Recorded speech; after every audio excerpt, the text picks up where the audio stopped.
18వ వచనంలో 11 మంది సహోదరులలో ఒక హీరోని ముందు పెట్టారు. ఆ హీరో పేరేంటి?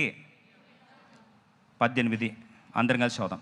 యూదా అతని సమీపించి, ఏలినవారా ఒక మాట ఏలిన వారితో తమ దాసుని చెప్పుకొననేమో, తన కోపం తన దాసుని మీద రావులు కొనగనేమో, తమరు ఫరో అంతా వారు కదా ఏలినవారా అని ఇప్పుడు నోరు తెరిచి ఒక్క వ్యక్తి ముందుకొచ్చి మాట్లాడుతున్నాడు. ఎవరు ఆ వ్యక్తి?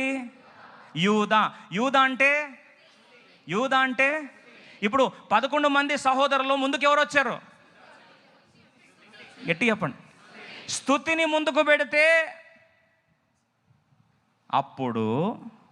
అప్పుడు యోసేపు తన్ను తాను అణుచుకోలేక నేను మీ యోసేపునని నిజస్థితి బయటపడింది.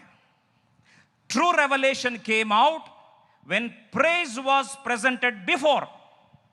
అర్థమైన ఒకసారి చెప్పండి. ఇక్కడ కన్ఫ్యూజన్ అన్ని క్లియర్ అయ్యి, ప్రవచనం అంతా కూడా స్పష్టత కలిగి, ప్రత్యక్షత అంతా క్లియర్ అవ్వడానికి, యోసేపు అవతల నుంచి ఆయన యోసేపు అని బయటపడడానికి ముందు ఎవరిని పెట్టారు? బిగ్గరగా. కాబట్టి మనకు కూడా కన్ఫ్యూజన్ క్లియర్ అవ్వాలంటే మనం ముందు ఎవరిని పెట్టాలి? రూబేన్ని పెట్టాలి.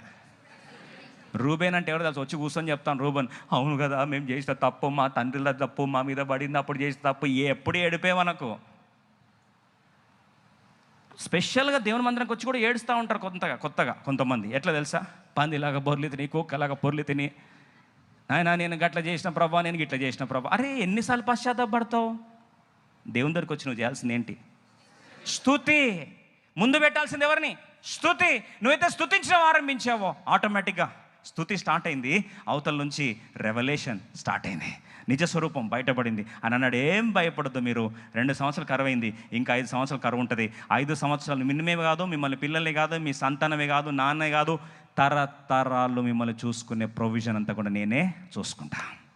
దేవుడు నామం పెట్టి అట్టి సమస్త సదుపాయము దేవుడు చేరవచ్చిన ప్రతి ఒక్కరికి స్తుతి ద్వారా దేవుడు దయచేయను గాక. లేచిపడి దేవుని ఆరాధిస్తాం. పరిస్థితులు ఏవైనా సరే